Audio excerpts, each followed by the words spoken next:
Hello, welcome to Quackalope. Thank you for being here. Today, we're not at home. We're not? I'm at home. You're shockingly far away from my home. But I'm at home. You are at home. Yes. You are at home. We are here in Washington State, setting up and getting your studio ready for you to start producing a series of content over on the Mythic Games YouTube channel, right? Yes. This to up it. I'm already doing the newscast stuff, but you're going to be doing some gameplay. You're going to be doing some setup guides, how to play, stuff like that.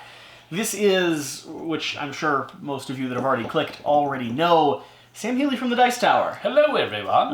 One of the individuals that introduced me, via the internet, to this hobby that we adore so much. I mean, you're partially responsible for Quackalope being created, I'd say, because Sorry, everyone. I got absorbed into this space and fell in love with it. And so, are you having fun with your fidget toy here? I am. I find those new are ones really, every place really I addicting. go. You can't give her anything to play with because she'll just be The distracted. magnetic beads are addictive. They make They're necklaces fantastic. and rings and bracelets and pretty So stuff. this is really the whole premise here is just going to be a conversation from two brand new content creators. I've been in the field a little bit longer. We're going on 2 years now. Shira just hopped on board full time here with Quackalope. You've been running maybe 6 months with Board Game Co. and Quackalope. Maybe? And Sam, how long have you been in this space? As far as content creation in some way, shape, or form, ever since, I want to say around 2006, 2007. Yeah. Wow. Early days of the Dice Tower. Yeah, I was the second co-host of the Dice Tower podcast after Joe Stedman left and before Eric Summerer came on board. So I did about 100 episodes of the Dice Tower podcast in between those two heavyweights. I would have been 11 years old. Oh no. In 2006. Oh no. 11. We see the gray. We get it. So long. the title of this video was something along the lines of, lessons from a ex-content creator, or regrets from Sam Healey. I don't know where. It depends on where the conversation goes. Remember the tattoo regrets. Exactly. The premise for me, though, the conversation that I'm the most interested in having is from the perspective of someone that's been in the field of content creation, spent a lot of time there, and now it's not your primary, it's not your main job. You work for Mythic Games now. You have for the past couple of years. About a year and a half. About a year and a half now. Since January 2020. You're the U.S. representative, sort of marketing lead for Mythic Games. I work for the marketing director. I talk to our customers online. I help out with advertising. I help out with marketing. Run booths at conventions when we start having them more full time. Do the videos on our website. Some of them, not all of them. Some of them are like super good videos. That's not my stuff. My stuff is the more blue collar type stuff. Yeah. And that primarily, you're making noise on the table. I which can't help the picks up. table makes noise. That's true. We should put on our fancy blanket. And up until that point, how long were you full-time with the Dice Tower? I was full-time for the Dice Tower from about, I want to say 2000 and... This is a guess, so it might be a little bit off. I want to say around from about 2015 to the end of 2019, December 2019. And then we won't go into detail, of course, but life threw a curveball. Moved across the country. Had to relocate, and it was a decision. It's not like I was running from the law or anything like that. It's just that I chose to move up here to Washington State, and so I at that point they didn't want anybody kind of phoning in their work or anything like that. So working for remote for the Dice Tower, strangely enough, because it is all online. Sure. But I get what they wanted. Because we did a lot of top 10s, we did a lot of stuff together, and I just wouldn't be able to do that anymore. And that was before, of course, the world quit on us. And so the context is different now. Yes. But back in the day, before the world Correct. gave up and we all had to make sure we were vaccinated, Yes. there was this whole premise of being together when you Correct. played board games. Yes, that's correct. So where I want to start, and feel free to jump in if you have questions or something. I like taking the lead on interviews, I'm listening just how old you guys are. and you've got She's still sparkly stuck beads. on that. I do have He beads. does have that. So, one thing that I'm really curious about, because when I mentioned the premise of this conversation to you, and I was like, what are some of the things you would say you've changed, you regret, you've thought of from the original time back? The first thing you jumped to... And lessons for new content creators. Sure. Like, you have a lot more experience than me, and I'd be One happy of, to hear. one of the first things you jumped to is you think you were too critical back in the day. Very much so. We didn't dive into that conversation any farther than that mention. Sure. I'm really curious. Along that line, I had a persona with the Dice Tower that I kind of ran with on camera. I was the guy that was kind of the curmudgeon. I was kind of the guy that was... It's still there, but... Yeah, I am. I can see that. But I was the guy that was kind of very point of fact, I guess you could say. I didn't try to beat around the bush. If I didn't like something, I just said I didn't like it. Yep. And then if I didn't really have a good reason for it, I just said, I don't wasn't for know, me. I just don't like it. You know, that kind of thing. So that was a persona. I do like a large swath of kinds of games. I mean, if you look at my collection, it's a pretty eclectic collection. Yeah. It doesn't really focus heavily upon one genre or the other. When you've played and decided to keep everything nearly that we have sitting behind us, Correct. with the exception of some that are just really hard to table, Yeah. or some that are like Games Workshop, Sure. which are collectible and nostalgic, That's but maybe correct. don't get to the table as often. Right. And this goes from like entry-level family games to party games to hardcore strategic war games. Very much so. And so that's the kind of person I am. I'm very much an omni gamer. I do enjoy Ameritrash games, but there are a lot of Euro-ish type style games that I really enjoy as well. I'm really picky about the party games that I keep in my collection because I'm not really much of a party gamer, but I know that they have a lot of life and they have a lot of diversity, so to speak. So with that being said, one of the main things, and definitely the first thing that came to mind when you asked me that question, was not being as critical as I was in the past. I still, and every time I walk by a White Wizard's booth, I'm kind of sheepish because I really laid into Epic the card game, Okay. and I probably shouldn't have, honestly. It wasn't my kind of game, first of all. I don't like those kind of Magic the Gathering type games. You knew that going in. And I knew that going in. I don't enjoy games that have a whole heap of keywords that you have to memorize. There's just so many reasons why I probably should not have done that review. But I did it anyway. I was really hard on it. That's kind of the figure piece. That's kind of the example that I'm going with here. There's probably a lot of other ones that I was possibly too harsh on. There's, as you were saying in our conversation earlier, there's this idea that the only time that people are truly being honest, the perception is when they're really hard on a game. Yes. And they're really bashing it. I did 2 reviews that are hardcore contrast. Yeah. Destinies, that for me, still, we are playing through a campaign of Destinies. Destinies for me is a sweet spot game. I know it's app driven, but it Yes. is an adventure novel on the table, and Really that's what enjoy I that love. game. Yeah. And I Really did a high powered, love this game. Yeah. Right? And it was viewed as You got questionable. paid for it. It was viewed as questionable. Yeah. And then on the other side, I have Oath, which is a game we did 5 gameplays of in total. Just Recorded filmed on camera. Yeah, we did more off camera. We did a first impressions, an overlook, and then we did our final review, which was hard on it. But we gave it a fair shake, and we really tried to diagnose why it didn't sit right with us. And contrasting Shut Up and Sit Down's love of it, I thought it was okay to join that conversation. I encourage people to watch the other side of it. Sure. But I had multiple comments on that video saying, thank you for the honest review. They both are honest reviews. Right. They are both my genuine impression of the game.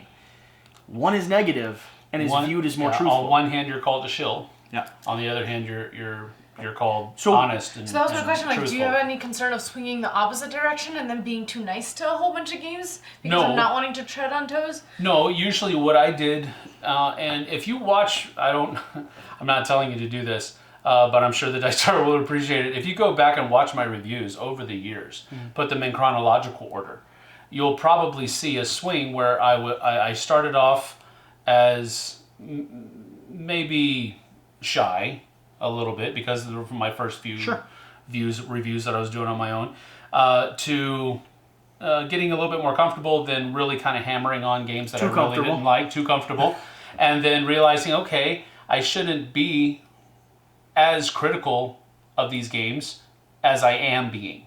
I should understand, and then at some point I start giving the impression of, okay, this is why I didn't like the game, and I would hammer on those points, but then there would be a point in the review where I would say something to the effect of, that's my thoughts on the game. I still encourage you to try the game because you might like it where I don't.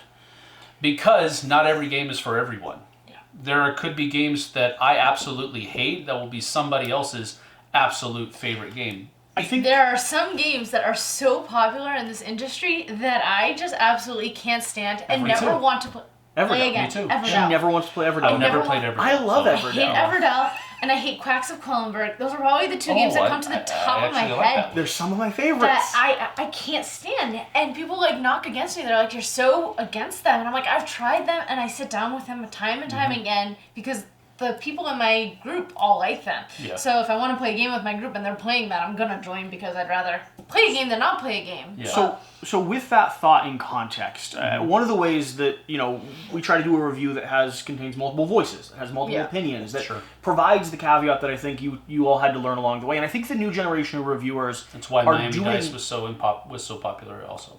because you were being so hard on it, No, because you were giving we had a mix. It was either Tom and I, or it was Tom Z and I. And now I think they have the four squared reviews where they have kind of the four faces on camera talking about it. Yeah. So how do you navigate the people that the counter argument to what you're saying would be people who know your tastes, that know they can align with your tastes, do want you to be personally critical and tear something apart because they know if they can align with you or not. Yeah. Where's the balance there? Because there does have to be criticism in our industry. Not every game is perfect, and you don't want to fall into the line of always hyping up the next thing, of never being willing to talk about criticism or protect the space. Correct. I am not advocating being part of the hype train, just for the sake of being part of the hype train.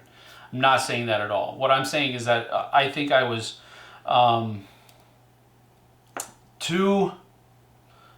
just simply too heavy-handed in my criticism of the game. I don't think there's anything wrong with criticism per se, because, but at the same time, I think criticism is objective. It's not subjective. Sure. And a lot of people look at reviews, and some content creators, I think, will say that their review is objective. I think it's impossible to have an objective review. Well, I do too. Yeah. But, and again, it could just be that I'm not as savvy on game design principles and all of this other kind of stuff. But people will. I've heard content creators say this. I know that game is a pile of crap because of this. And my answer to that is, okay, fine, but that doesn't mean people can't enjoy playing it. That's the hard part for me. If a game, there are some games I've played that I have not covered, specifically because they were just way too wrong for me. Sure. And I would venture to say were bad games. That's been, I believe, 2 in the past 2 years of playing prototypes, playing developments. It has been few and far between. And that's not counting the people that are a solo creator, an indie designer who's been working, out of his college dorm room for 6 months. I give all the grace in the world to those guys, Sure. and I don't expect them to have something good when they come to the table. I'm saying from a publishing house. Sure. But outside of that, most games cannot be right for me, but still have room to exist for an audience. Exactly. And that's the hard part because it comes down to subjective, personal taste in games. It comes down to, what do I find fun? Exactly. And that's the subjective. Am I getting these words right? Objective is when there's... Objective would be like principled, not... Yes. Like And a subjective newscaster. is like my Personal. opinion Yeah. and so forth. Correct. I think, in my opinion, all reviews are subjective. I think they have to be. They, to some they degree. Because if they include your opinion, they are subjective. I- Now, can your opinion be drawn from empirical fact? How do you look at two different styles of deck builders, though, or two different styles of dice rolling mechanics, and objectively determine that one game mechanic system is designed better than another, necessarily? Because you also have to determine the periphery. Who's the designer? What was he trying to accomplish? What's the intended audience? What's the result or effect of it? Yeah. Did it hit you right when you were playing it versus some other... So it's... All right, so let's step away from that just a bit. But I was very curious on that conversation point because I thought it was interesting. That was one of the first things that you mentioned. Yeah. Looking back on your time as a content creator, outside of maybe not being as heavy-handed, are there any other things that you wish you would have done or would have done differently?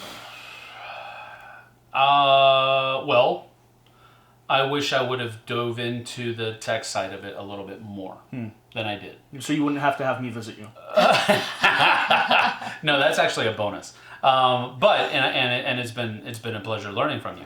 But I have been doing this for a long time, and it's kind of embarrassing that I need to have somebody come by and show me. So I wish I would have dove into the tech side of it a little bit more openly. My problem was, and it's going to sound like an excuse, but it is what it is. I had 2 jobs, and I was doing the Dice Tower to begin with. But then on top of that, when I became a full-timer with the Dice Tower, I wish I would have taken a little bit more time. But even then, Dice Tower was my primary. I still had a second job that I was doing. So I was really low on time. On top of that, had a family of 6. I'll give you a better caveat and a better getaway. You were on-camera talent for an organization that was already up and running with systems in place that allowed your cameras to already be set. Yes. I know these cameras because it started out as my career before I ever got into content creation. Yeah.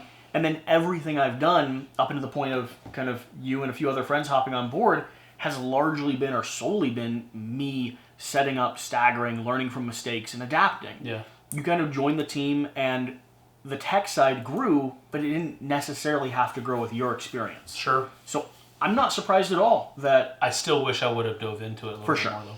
Tech side, you mean like just all the camera gear and the lights and Yeah, that? Or do you mean like the editing softwares and that type of thing? Yes. Both. Yeah, across the board. As far as things that you take pride in when it comes to content creation. One of my most positive experiences, and it continues to be one of my most positive experiences, is when I go to conventions, when I talk to people, and they say, "You turned me on to this game," and I love it. And that means the most because I've had an impact in that person's life, a positive impact in that person's life. They found something that they may not have found otherwise, but they did because of what I've done. And so that's a cool thing for me, where the another person's enjoyment of life was enhanced by me talking into a camera. That's pretty cool. Very cool. I don't know if you're gonna have these ready to pull off the top of your head. Okay. But if I had to say, Here we go. 3 games or a few games that you take pride in having played and discovered and hyped and talked about and shared. If I was coming up to you at a convention and said, "Hey, you turned me on to this game. Never really would have known about it until you tossed it into one of your top 100 lists, and I love it." What are some games, or the alternative to this, which is kind of what I'm asking anyway, if people watching were going to go hot buy? Hot buy? I mean, right now, they go press an order on a few games that they probably don't know much about. We're not talking Railroad. Do you have your list, Jesse? On the top of your head? How about you think at the same time? Because I'm curious what your list might be. Gee whiz, hot buys right now.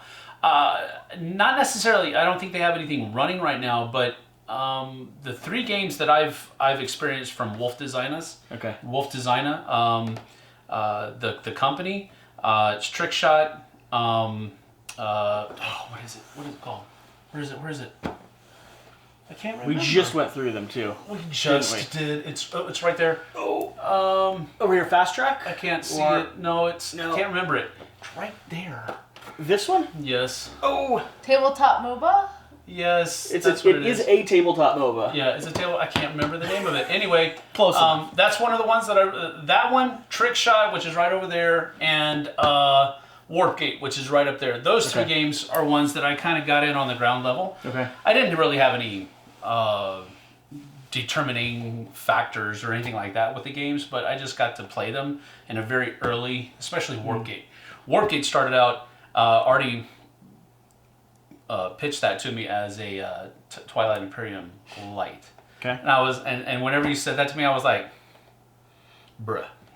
You know, I didn't ever believe it. But he went through a whole bunch of trimming the fat, changing the mechanisms around, and it turned out to be a really fun game. Nice. But Who's the publisher again? Wolf Designer. So Wolf Designer. So people watching this, Yeah. if they're a fan of you and they're a fan of like what your tastes are, Go check out their they page. should stick Wolf Designer on their Yes. radar. And it's a publisher I actually have Yes. not heard of. Yeah. So Well, they're based out of, and I'm sorry, Artie, but they're out of one of those Eastern Bloc countries. Nice. That Yeah. have come out, and it's just first of all, I enjoyed their design. They want to make games that are fun yeah. and thematic. Yeah. So that's just right in my wheelhouse. The other one that I was kind of fun to get in on, kind of the ground level on it, but not really, is V Commandos. V Commandos from Triton Noir. Great design, super system. Love the magnificent, what is it, the Hogan's Heroes vibe that it has to it. Not Hogan's Heroes. That's the prison one where they're breaking out of prison. I don't know. World War II. I know what you're talking You about. got to sneak around, accomplish a mission, and then get out without being mauled by a massive Nazis. Yeah. I mean, and you have to use stealth. You can't just run and gun. And I just love it. I love that idea. They've just recently done a new Kickstarter for it where they've added miniatures instead of tokens for everything, and it looks great. So V Commandos is another one of those that I kind of really enjoy. What's your list? So you were harassing me. I did think through. Yeah, because I had mine before you guys Now, even started talking. The issue for me is I'm a bit of a younger content creator, and so a lot of the stuff that I'm excited for is stuff that like isn't here yet. Yeah. But some of it you can get your hands on. So one that has been I have been telling everyone about this game because I think it underperformed on Kickstarter from where I wanted to see it. And the more I discovered it, the more I got excited and fell in love with the system. It is Nemesis in an accessible party style. A ship falling apart, everything collapsing, and you're doing your very best to hop into an escape pod, screw over your friends, and get out of there.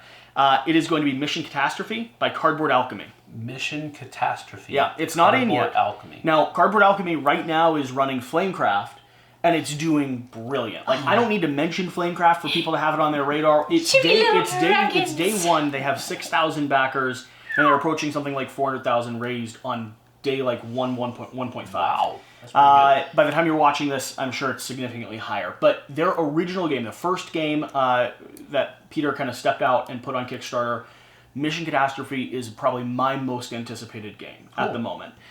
A game that's already in that you can get your hands on, Spire's End. We were the only prominent, not to belittle any other content creators, but we were the only high production, I would say, prominent content creator on the original campaign for that game. Oh, cool. And we were still younger and indie back then as well, but we were kind of growing up the ranks fairly quickly. Yeah.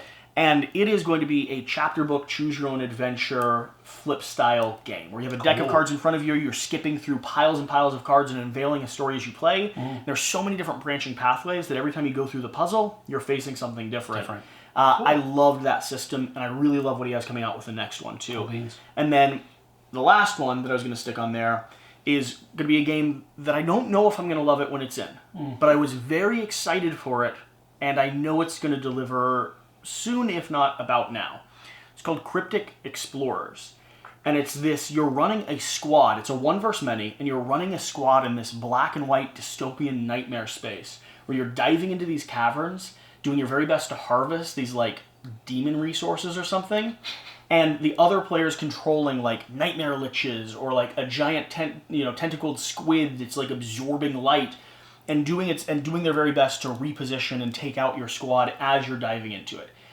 I'm not 100% how it's going to stand with me when I have a finished production copy, but it's on my radar, and I really, really can't wait to see it. And it's so weird and so out there that it's right in the wheelhouse of the stuff I love. See, nightmare liches seems like a redundancy to me because... Well, I don't know if that's really a term, but I was just listing things. I was just listing things. Okay, cool. You said you had your list of 3. I did have my list of 3. Okay. So one of them is still a prototype. Can you guess which one it is?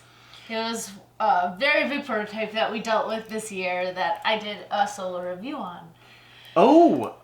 Scarface. Scarface 1920. Scarface 1920. I've seen pictures of this. So that is really one good. where it was amazing.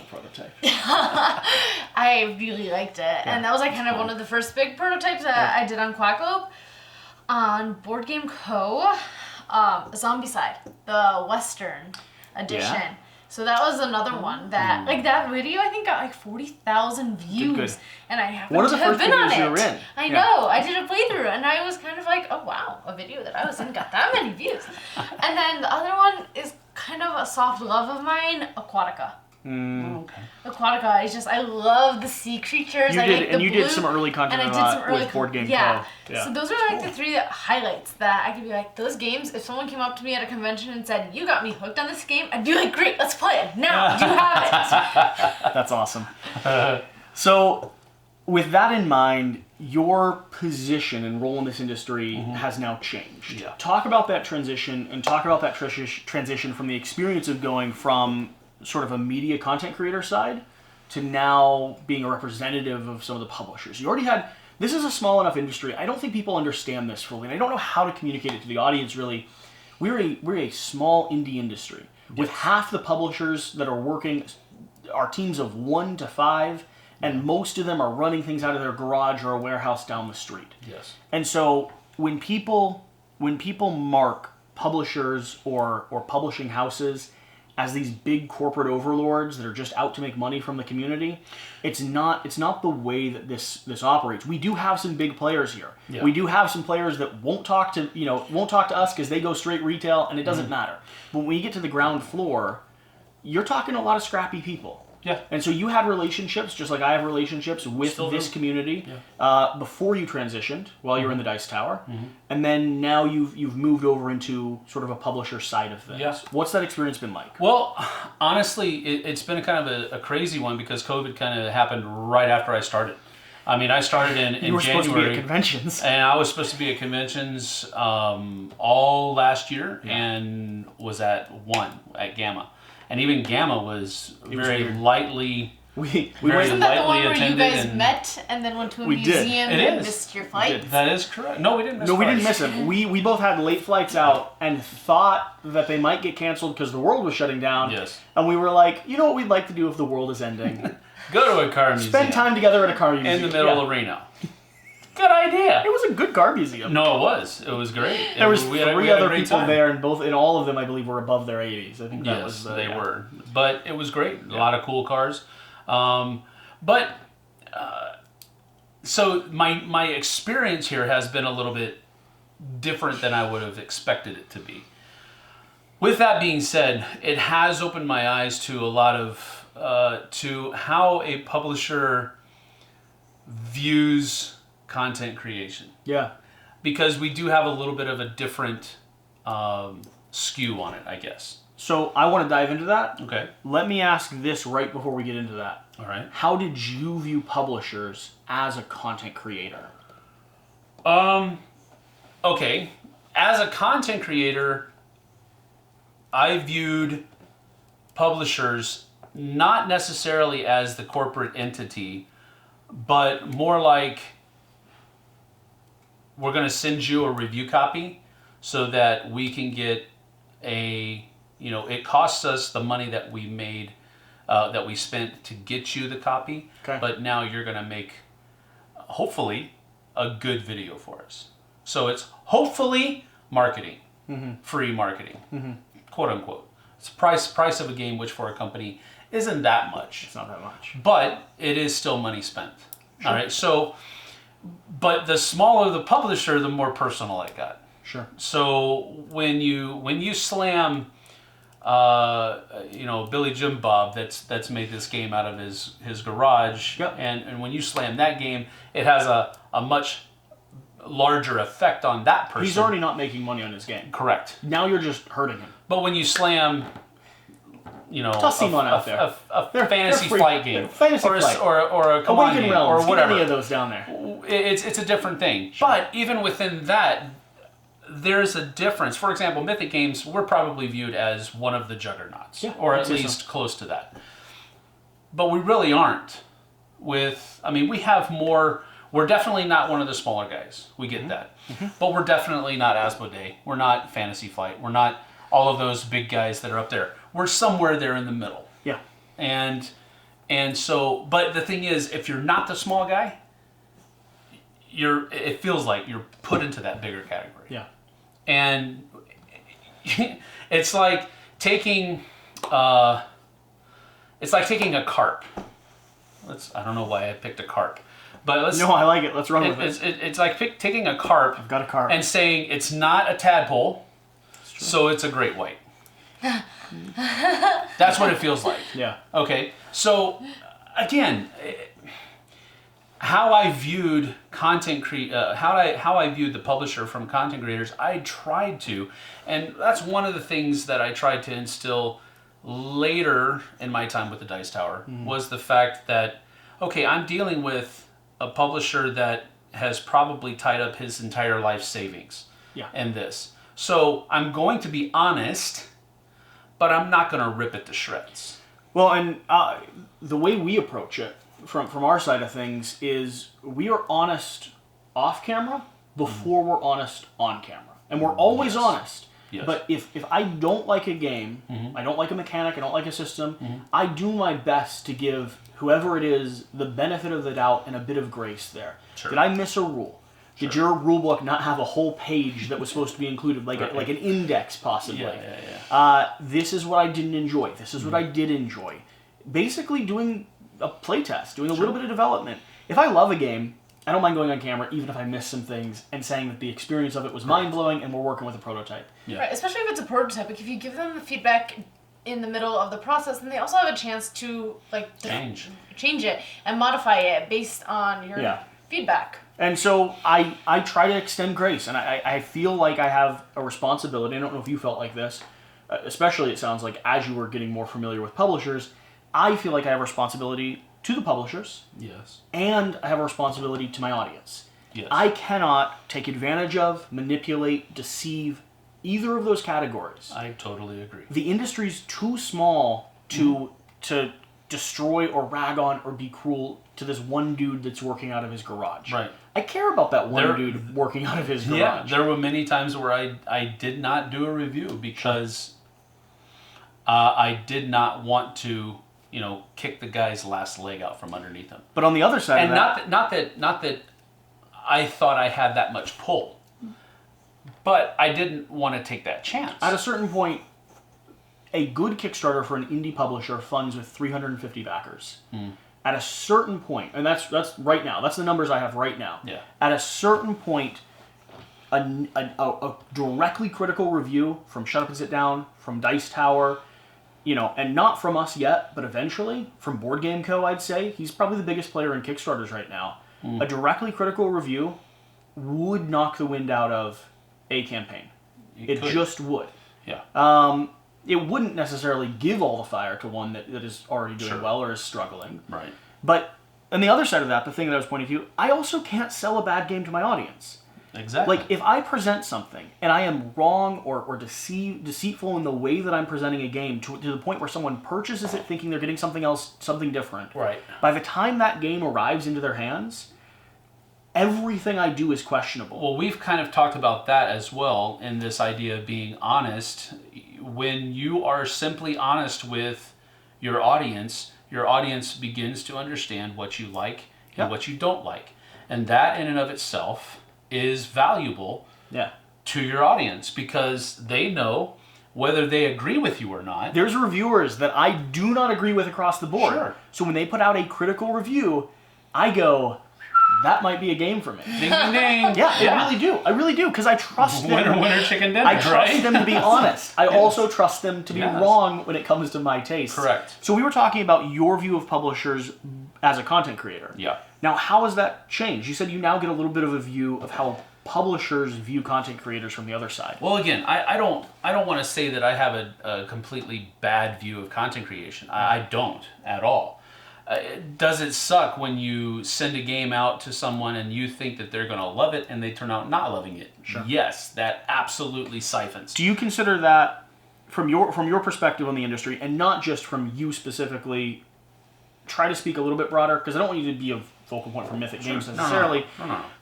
Is your sense of that, though, that the publisher takes responsibility for that because they should have understood what the person they were sending the game to would and wouldn't like, or is it the reviewer who it just didn't click with? Where's the No. Here's where, and this is my opinion. This is not necessarily the way Mythic Games takes the approach. Yeah.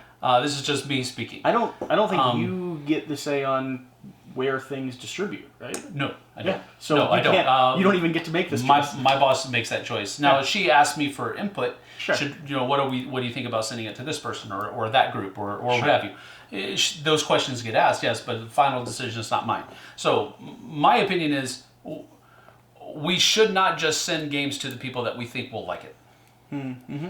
Because that's not fair for the community. I'd agree. Because we're kind of heavy loading one side, whereas trying to make it look like the game's better than it actually is, and that to me would be a deceptive practice.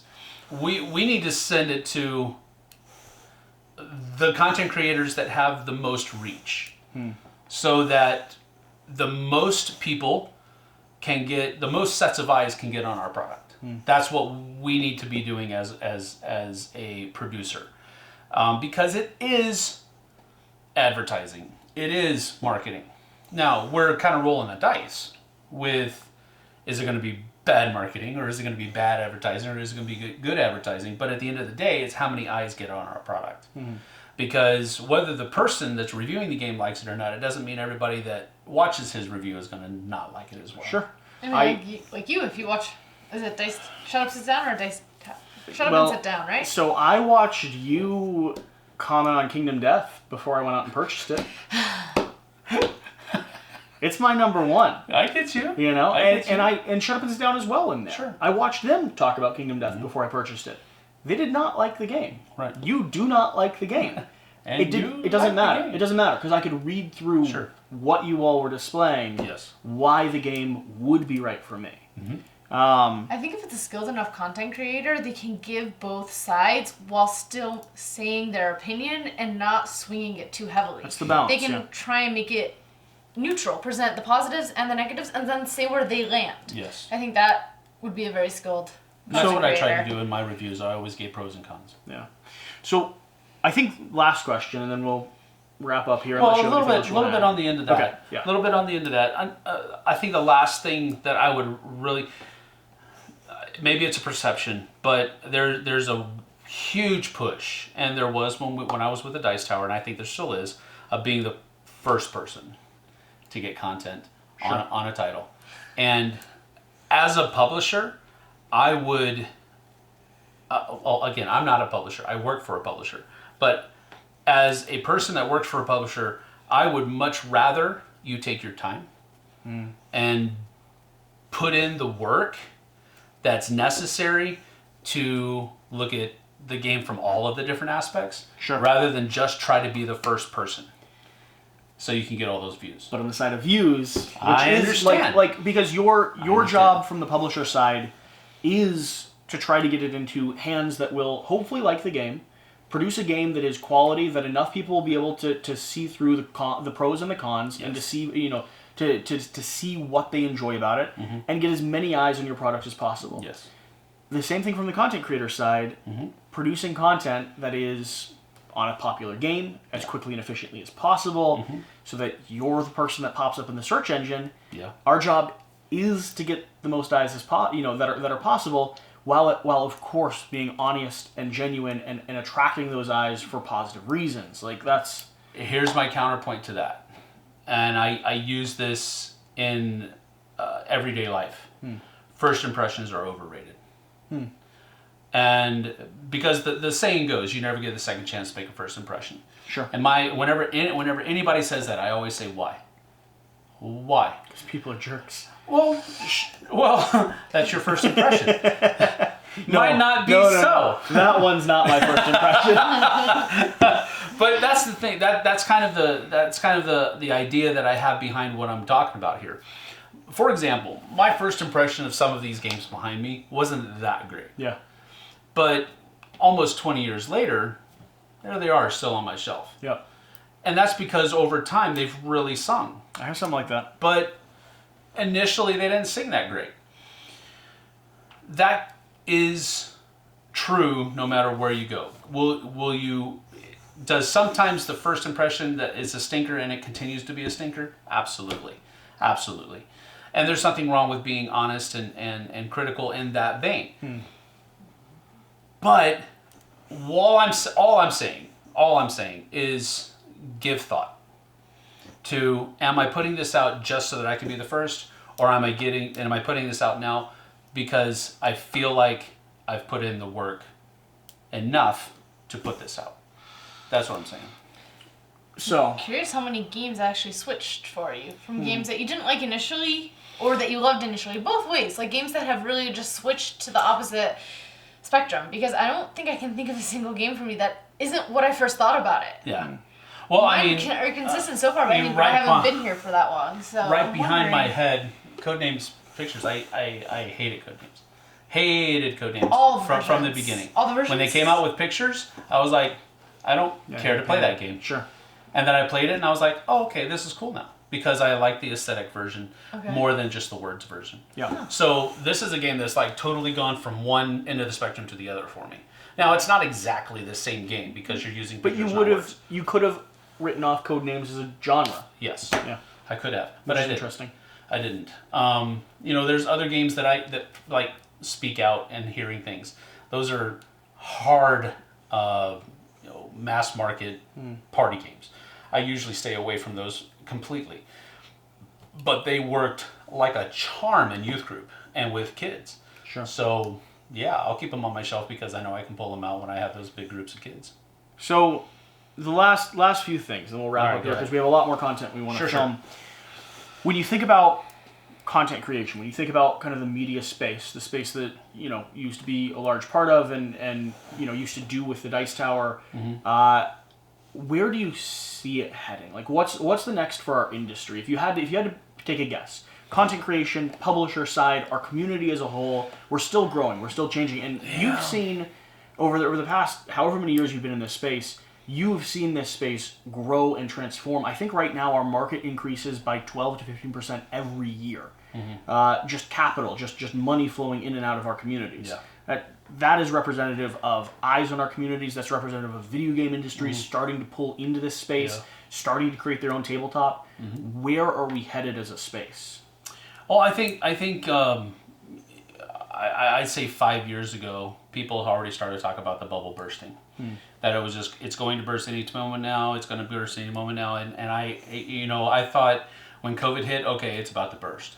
But it actually grew, if I'm not mistaken. It did. Over the course of the last 18 months. There's been some challenges. There's been some significant, and I think we're still seeing those with the current economics standard. People were challenged. I know I've talked to a lot of retailers that we've had to duck and we've had to weave and we've had to do all of this other kind of stuff, but we're still here. Yeah. And we're getting stronger. And the market in terms of capital actually grew. The same standard, about 12% that it has every year. So I think that's cool. I don't think that board games as a market is going to burst. I don't think money has to run out sometime. At some point. So I don't know how money spending is going to go, and I'm not a financier or a economist or anything like that. So I'm not really talking along that lines. What I am talking more to I feel like, and that's just talking about, like, for example, the 2 games that you mentioned earlier and the 3 games that she mentioned, I had not heard of any of them. And that's because I'm not doing what you do anymore. Yeah. I'm focusing on Mythic's products. And yeah, maybe I should be keeping my eye a little bit on the market and what's out there and all that kind of stuff. But I'm really primarily focused on, I mean, I've got 10 projects that I have to go and monitor the comments every single day. Yep. And answer people. And that's not including BGG and, possibly Twitter, possibly Facebook. So and that's not including, reading rule books of the prototype that we just got in, and making sure that I know how to play our games for the convention that's coming up. So I don't have the time that I used to have to just sit there and look at what's coming out and all that kind of stuff. And I'm not playing all the new stuff anymore. So I'm seeing that content creation, in my opinion, at least, is leaning towards cult of the new. It's always concerned with the new thing that's coming out. I mean, it's fun. I get that. But there's so many other games that are not new that warrant people's attention. And that's kind of sad for me because there's a lot of good stuff out there that just, it's not new, so it's not there anymore. Yeah. And that's unfortunate. And I think it's a little bit unfair because there's so much good out there that's not new. So the very final question, and then I really will let you go. He's not. We have so much more to do. We do.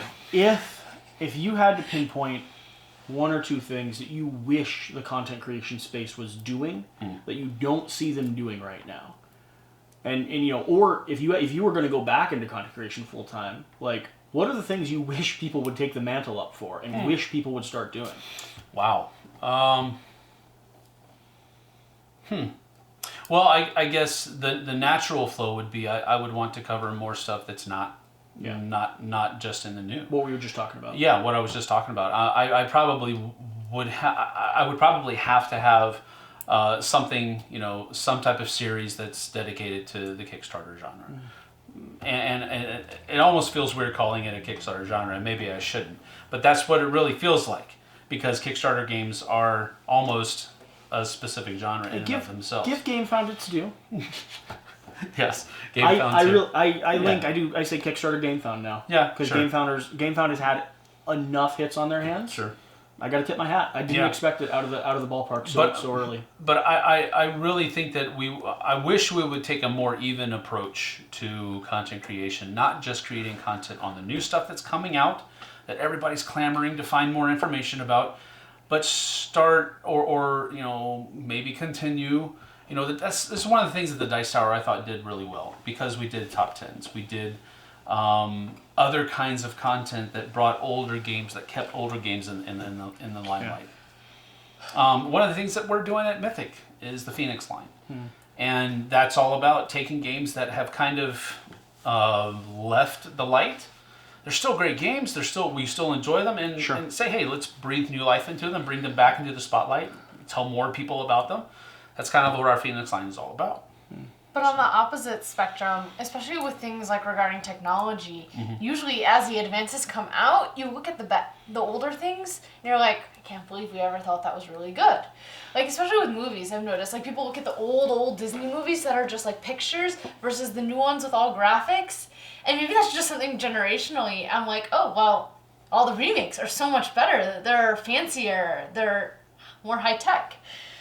I don't think that's been the case with Disney movies, but there is a conversation to be had there around. I feel like a boomer right now. There is a conversation to be had there around 2 elements, which is one that Shira was bringing up, which is the nature of an industry developing, and I like to say that the advent of the video game industry redesigned the board game industry. Okay. We are learning so much about game design, about new mechanics, about like just this year we saw the first ever worker placement deck building systems come out, and 3 of them did, and they knocked it out of the park. And so for me, I like to think that the old games that are worth paying attention to were kind of grail games, and they're remembered fondly and come back into the cycle at some point with things like your Phoenix line, and a lot of the ones that sort of fell by the wayside because they were reiterated on, or because they were, because the deck building system was really, really great in Dominion, when Dominion was the only competition in town.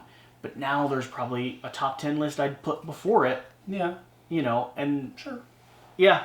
And then the other side would be, if the job of the content creator is to get eyes, how do you get eyes around content that no one currently is focused on? That's your job, not mine. Well, no, I was asking from your perspective. Yeah. It's not my perspective anymore. Okay. I know nostalgia always holds a piece. Like, I keep noticing Sorry over there. And that was a game I probably played when I was 6 and 7 years old, along with Monopoly. And, that's not part of my collection. I mean, it's sitting there on a shelf in this room. But it's over there, not over there. True. I just, there is a nostalgia aspect. No, I get that. Like, if you had a choice between... If you had a date dedicated to gaming and you can take out Twilight Imperium or Monopoly and play them, which... I don't think Monopoly is anywhere back here. It's a hard comparison. I do think, though, with a channel like ours that already has some degree of attention to it, one thing that we're planning on doing, that we're currently working on, is playing through and doing a full review of all top 100 on BGG. Okay. That's going to contain a lot of games that are out of the conversation space, despite the fact that they're in the top 100. And that's the kind of content I'm talking about. And so we're working towards it. Right, but I mean, they became the top 100 for a reason. They did. If they had enough eyes and enough consistent eyes and reviewers that continued to back them, and if a new game would shoot straight up there, I mean, there's games that are very new in the top 100, and there's games that are a lot older, but if they had consistency. Yeah. And the quality. Yeah. Any other things you'd love to see content creators do before we let you go?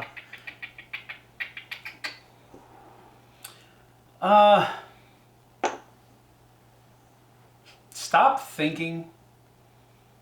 Yeah, Jesse. Got Stop that? thinking. I got that. No. Stop thinking that, stop thinking that you have to be mean to be honest. You don't have to be mean. You don't have to be mean at all. You can be honest and forthright, but gentle at the same time. And, I might throw Tom under the bus, but you don't have to throw boxes off of roofs. You don't have to do all of this stuff. You don't have to do all of that in order to be honest and forthright and concise. You don't have to be mean. You just don't. And that's one of the things that I came to realize near the end of my Dice Tower time is that, people who know you, people who have been watching you know you, and they will know when you don't like something. And so all you have to do is be honest. You don't have to be mean. So, yeah. So with that, thank you for being here. Thank you for watching. We're going to head out and go film some more videos and continue getting the studio set up. He's cracking that whip. For those of you that have made it here, I'm going to assume you are head over heels fans of this guy right here, which or this guy. You have all the reasons to be. And so you're going to be doing more gameplay content. You're going to be doing some more overviews. You do a news segment every week. You can find Sam Healey and follow along with everything that he's doing over on the Mythic Games YouTube channel. It's a good place to engage, interact with the comments, and honestly, potentially suggest some content they'd like to see you do. There's a chance that a conversation on old games is something that you might be able to do. Man, I was talking to one of my coworkers just the other day, Marco, about how we're going to be working on building our Phoenix line starting next year, and I was so excited. That's cool because it's games that have not really lost steam, but we're going to take these games that have already had their day in the light and bring them back into the light. I'm really looking forward to that. Are you changing anything about them? Are you making them new and improved, or you're just going to republish them? It depends on the game, probably. Depends on the game, yeah. Depends on the game. Either way, thank you for watching. Whatever the case, whatever you do, remember to do the important thing. Be kind to each other. See you on the flip side. Thanks. Gotcha. That was fun. How'd you feel about that? That's good. That's good stuff, man. Excuse me? Oh. What time is it? I assume your nail appointment is soon. It's soon. It is very soon. You gotta go. Oh yeah, I have an alarm that's going to go off in 30 seconds in the kitchen. Nice. So it would have interrupted the video any which ways. Cool.